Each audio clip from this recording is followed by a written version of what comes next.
lecture number 5, class second year.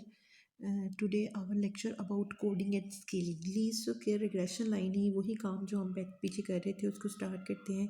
जिस तरह से हम जो है वो बुक पे आ जाते हैं, जिस तरह से हम जो है एक्स मीन की कोडिंग और स्केलिंग करते हैं, इसी तरह हम जो है वो अपनी लीस्ट स्क्वायर रिग्रेशन लाइन में भी है जो है वो कोडिंग एंड स्केलिंग करते हैं। In many cases, the process of coding and scaling by a linear transformation can simplify the job of estimating the regression line or curve. कहते हैं बहुत से ऐसे मतलब काफ़ी केसेस में जब हम अपना कोडिंग या स्केलिंग का मेथड करते हैं, इसको एक्चुअली में ट्रांसफॉर्मेशन भी कहते हैं। मीन्स कि हम अपने डाटा को छोटा करने के लिए या एस्टिमेट करने के लिए अपने रिग्रेशन लाइन को जो है वो कोडिंग या स्केलिंग कर रहे होते हैं। ठीक है, थ्योरम नंबर आप इसको देख ले, कोडिंग स्केलिंग कैसे होती है। हम इसको जो है वो u और v में ले जाते हैं, एक्स वाई। ये आपके पास फार्मूला है b का y ऑन x पे। ठीक है, देखिए summation x i minus x bar y i minus y bar ये है। तो अगर आपके पास ये हैं तो इनको हम डिकोड करने लगे हैं u और v में। कैसे करेंगे जी, x i minus B over H. यहाँ पे आप a भी ले सकते हैं, यहाँ पे आप b भी, लेकिन क्योंकि ये b ऑलरेडी यहाँ पे हमारे पास रिग्रेशन में कोफिशेंट है तो हमारे पास जो लाइन होगी, हम एक्चुअली में अपनी लाइन जहाँ हमारे पास y is equal to a plus b x होती है, वहाँ पे हम अपनी लाइन बनाने लगे हैं u के साथ कि u i is equal to a plus b v. ठीक है, ये हम एक्चुअली में अपनी लाइन बनाने लगे हैं, ये हम एक्चुअली में अपनी लाइन बनाने लगे हैं डिकोड करके। ठीक है, जहाँ हम ये वाली लाइन ले रहे होते हैं उसमें हमें करना क्या होगा, हमें y को u में लेके जाना होगा और x को v में लेके जाना होगा। ये किस तरह करेंगे, ये देखें जी, हमारे पास कोडिंग हो रही होगी, यू आई को हम करेंगे एक्स आई में से एक कोई भी any arbitrary number of p minus कर देंगे और इंटरवल ऑफ एच माइनस कर देंगे। जो x का डाटा होगा, जो x का कॉलम उसने हमें दिया होगा, जो x का डाटा हमें दिया होगा, x कोई भी वेरिएबल, उसको हम इस तरह से डिकोड करेंगे और v को हम करेंगे y में से कोई भी q for any arbitrary number. ठीक है, p भी क्या है, p भी एनी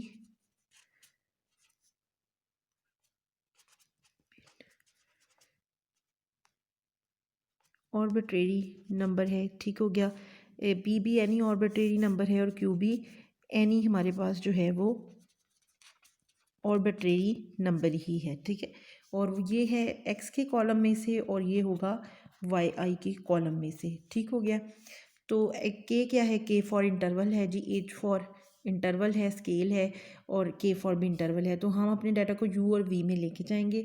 अब यहाँ पे आप अगर इसको देखें तो बड़े अच्छे से उसने लिखा है कि अगर आपने x आई लेके जाना है तो आप h को u के साथ मल्टीप्लाई कर देंगे।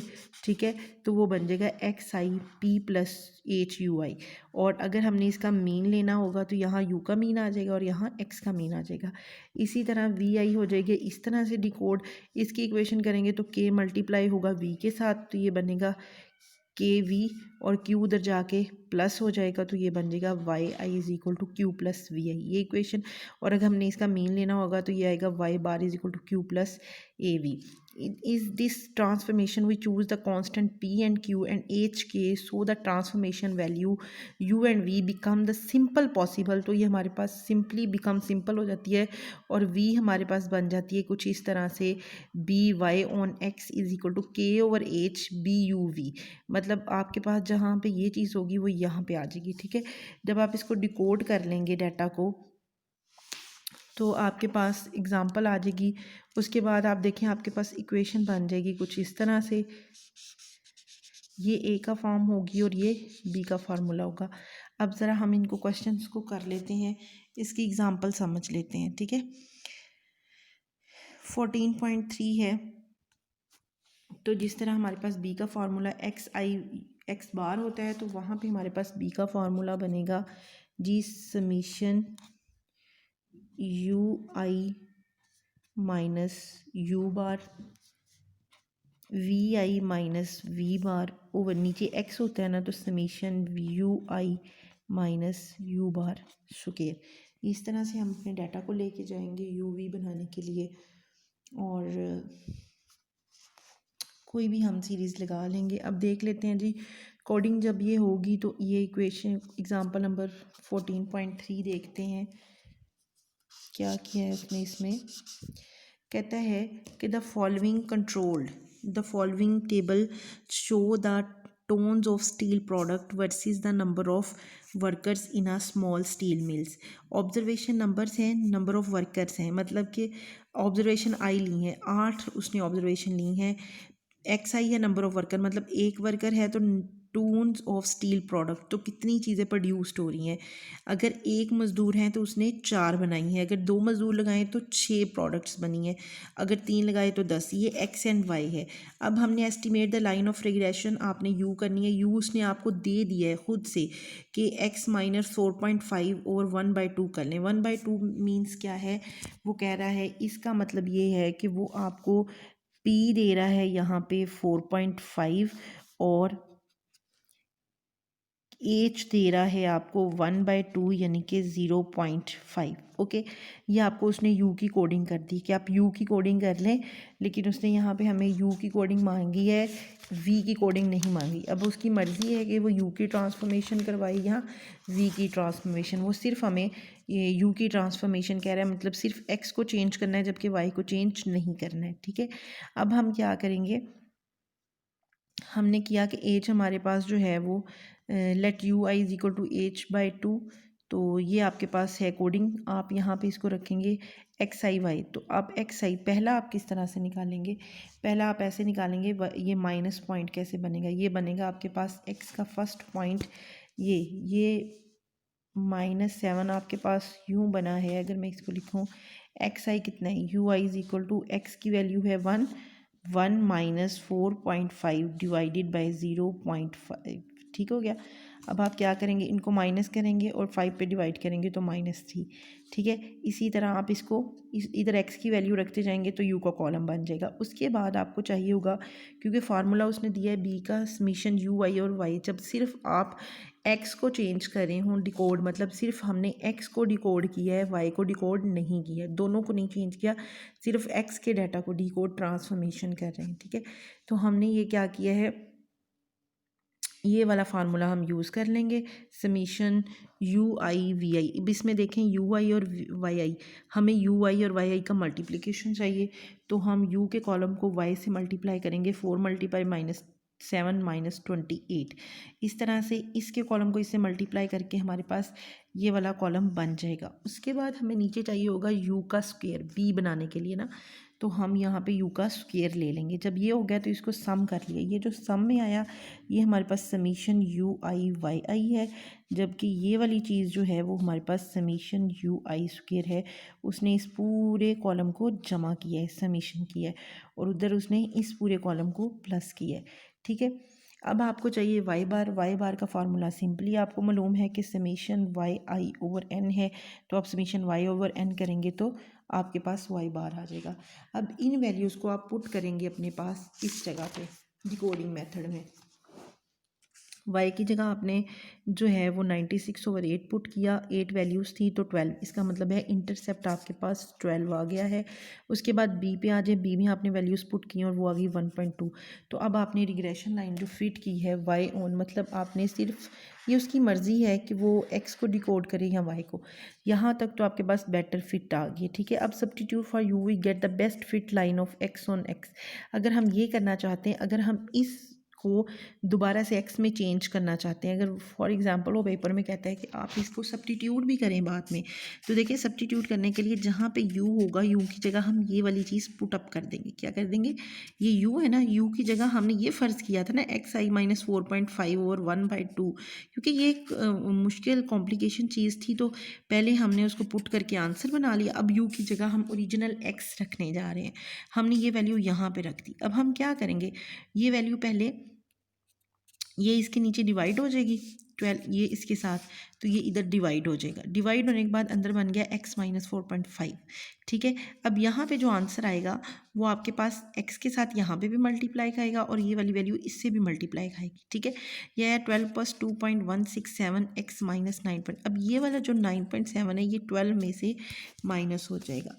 ये वाली में से ये वैल्यू माइनस हो जाएगी, तो ये आंसर बचेगा 2 पॉइंट। तो ये ओरिजिनल एक्स में आ गया क्योंकि ये डिकोड उसने करने को हमें बोला था इस तरह। तो ये डिकोड करना था हमने रिग्रेशन लाइन को एस्टिमेट, और उसके बाद उसने बोला था कि आप इसको, तो ये वाली चीज़ हमने पुटअप की और फिर दोबारा से हमने एक्स में उसका आंसर निकालिया। इसे कहते हैं डिकोडिंग या कोडिंग स्केलिंग। नेक्स्ट क्वेश्चन आप देखें 14.4 example, the following data show inconvenient. देखिए जी 4.4 एग्जाम्पल देखें, the following data show in convenient unit या yield of Y of a chemical reaction run at variation different temperature x.